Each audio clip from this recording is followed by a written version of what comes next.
In this video, I'm sharing 4 tips on how you can start getting paid with photography. Let's get it.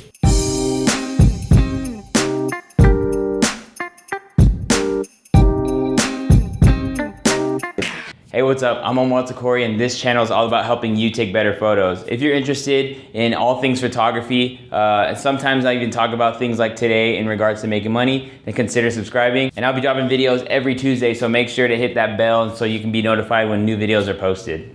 So when I was thinking about what the next video should be about, I reached out to some beginner photographer people I know, and I asked them, what would you guys want to see? And they asked me, how honestly, how can you start making money with taking photos? I've been taking photography pretty serious now for about 4 years, and so obviously there's a lot of things I've learned along the way, because in all honesty there's a big demand with photography, and that goes for businesses, that goes for events, that goes for weddings, that goes for couples. There's so many worlds that require good photos, and also there's a lot of money there too. And so I want to encourage you to, hop onto this journey, and if you need to, take notes. There's going to be powerful tips I think can help you and hopefully plant some good seeds. And so let's get into number 1.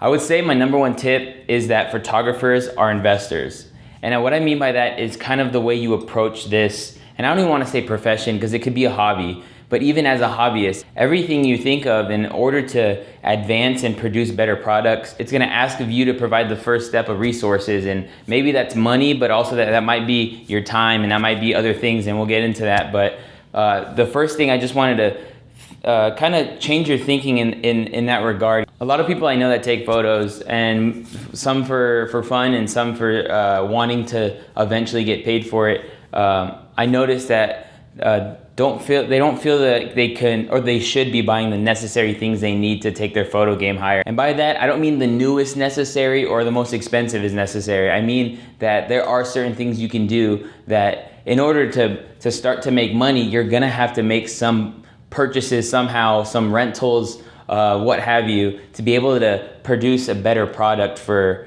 people you're taking photos for. Sometimes you can feel like it's just gonna be a waste of money, but in all honesty, it's always investing. And I'm not the type of person to honestly have all the gear in the world. I literally have 2 lenses I work with, and whenever I have certain other types of photography jobs to do, I will then rent lenses. But it's knowing that I'm accruing some costs initially, but in turn knowing that I'm always gonna make that money back. And that's just like kind of a mindset in anything you do. You'll be asked to do something based off of your skill, but not necessarily your equipment, and it's gonna require you to think outside the box on how you can deliver what someone is asking for. So don't ever feel like you stepping up your equipment is gonna be a waste of money. If you go into it as an investment and map out how you're gonna pay that back based off the amount of jobs you need to do at a certain price, what you're doing is you're just fronting costs, or you're fronting other things in order to be able to advance. One way you can get around getting, starting off with a camera, in all honesty, is just asking people who have cameras that they don't use.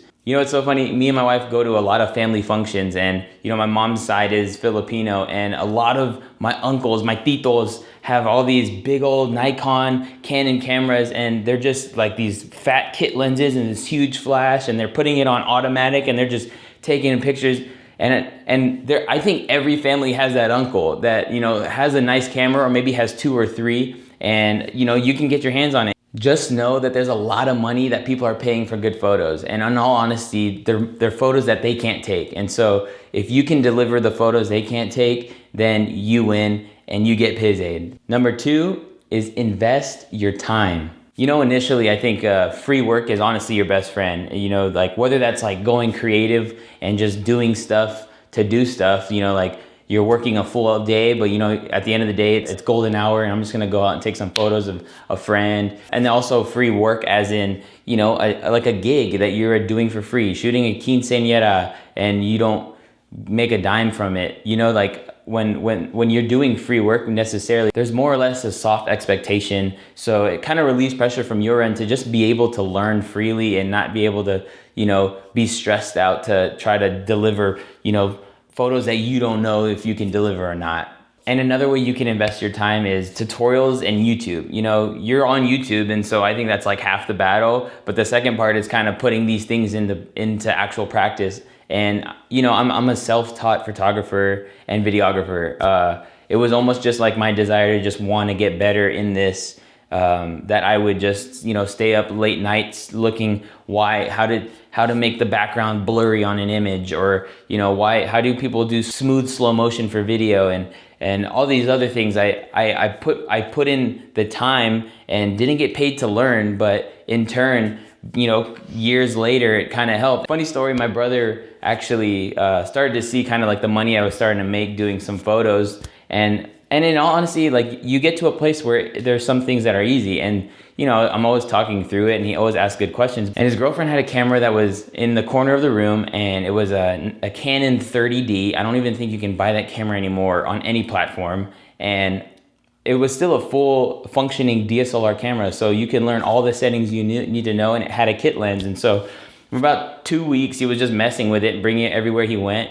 And then before you knew it, I remembered that I had a 35 manual lens, and I just gave it to him. It fit a Canon body. He did like 3 senior sessions and then made a couple $100, and simply from just picking up the camera. And like, maybe he didn't invest like financially, but he picked up the camera and knew that this right here was an investment. Like, if he can learn this, then he can start making money. And I think when you start to go into this journey with that mindset, you're going to be better off, because you're going to be okay taking bigger steps before you feel like you need to. Another way you can invest your time is connecting with a local photographer in your city that you admire. Whether that is to just help them out on something they need, or go grab some coffee and learn from them. I think more or less people are open to teaching things they know, especially if somebody wants to learn. And I've learned a lot about just being around people that I admired their work for. And there's one photographer in the city. His name is Andrew C. James, and he showed me his workflow one day, and how he went from like all his photos that he took in his camera, and then how he went through them. And it honestly like revolutionized the way I looked at things. I was like, holy cow, like, you deliver all these awesome photos in such a quick time frame. And he just showed me right then, and it was almost like the most secret gold that he's ever showed me, or that anyone's ever showed me. And it really, like, I was like, dude, I think I can do this. And it just went on from there. I think another way you can invest your time is like what I said in the last video, is Pinterest. There's so many types of photography, and I know there's a certain type of photography that you're into. And whether that's editorial or landscape or fashion, street style, portraits, couples, elopements, there are certain types of pictures that pull out things from you. And if those are the kinds that you're like really into, Pinterest is a great place to kind of immerse yourself with that type of style. And being able to see those things so consistently, it actually will develop your eye. But why is this investing your time? Because you're to go on Pinterest and kind of look, that takes time, and it gives you photos that you can recreate. And to encourage you, I think all photos are achievable at some extent. And when you're going through Pinterest and you make these boards, recreate those photos. And what it also does? It also helps narrow your search for tutorials. And so when you kind of know what you're going for, now my searches on YouTube aren't how to take headshots, it's how to take night pictures of mountains, and it's specific to what you love to see. And number 3 is invest your money. I really do believe that sometimes it's just going to take a little bit of money for you to be able to take your photo game to a whole nother level.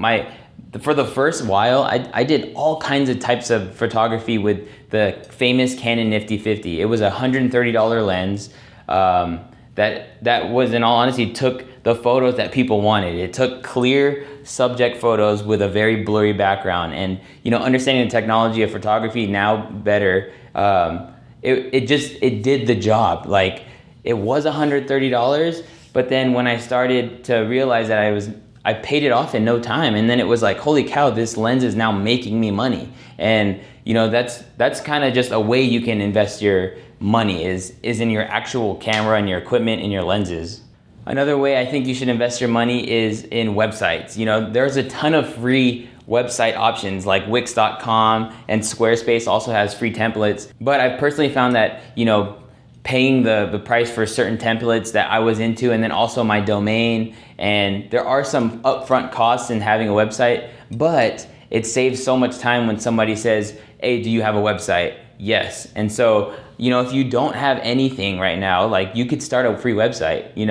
Wix.com is awesome. Your URL will kind of be modified, but you could still send a link to people that they can then click, and you can showcase your work. But like I said, investing your money in a good website is actually pays off in the end. And also on a time sake standpoint, instead of you just shooting over photos via email or text, I did a party once before and here's 30 photos, that you can just be like, here's my website. There's an events link in, as part of my photography, and you can check that out. And those are the kind of the style it's so much easier, and it's also professional.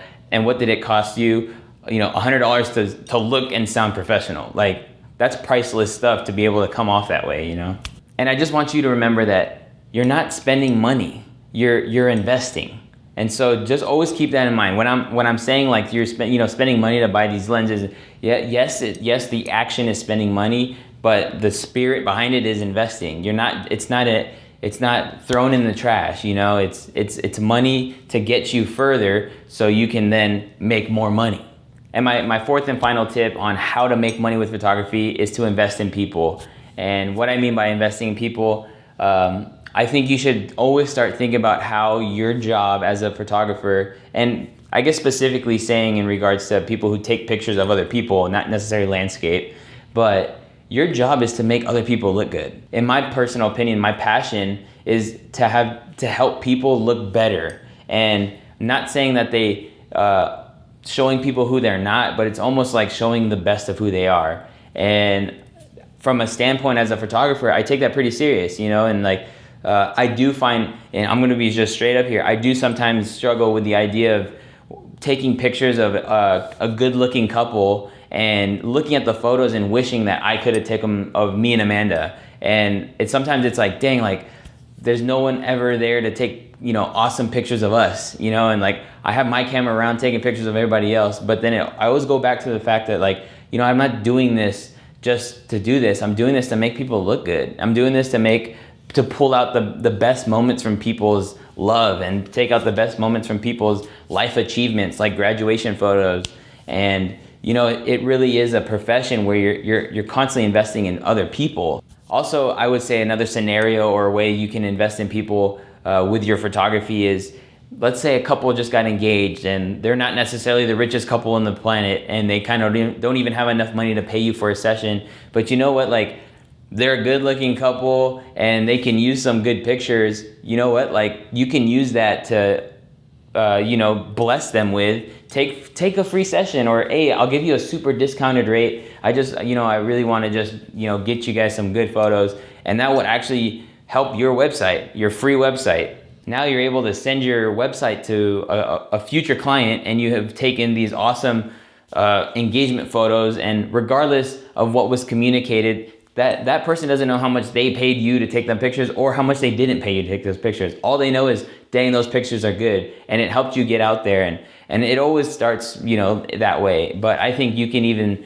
get, be a veteran in the game, and that kind of never goes away. Just helping people. And I find myself getting messages all the time from people that see my work, that respect my craft, but can't, pay my price. I'm not always tied to my prices, like I'm also about like people. And so I think those four things are huge when it comes to, if you want to start making money, you got to invest. That's the bottom line with photography. And so that's number one. And I think it trickles down. It's investing your money, and it's also investing your time, and it's investing in people. And I think if you can get those things to, I know it was might have been all over the place, but I think there was some symmetry there where investing your time includes investing your money, and investing your money includes investing in people. And it kind of is like this big thing, but at the end of the day, there's going to be a time where you are now getting money from what you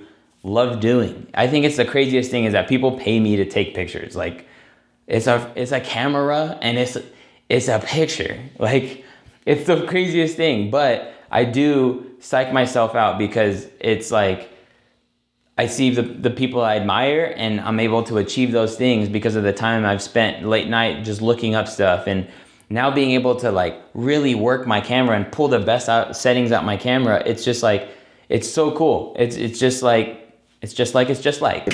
And I wanna ask you 2 questions, so make sure you answer them below. The first question is, where are you guys at in your photo journey, and what are some of your goals?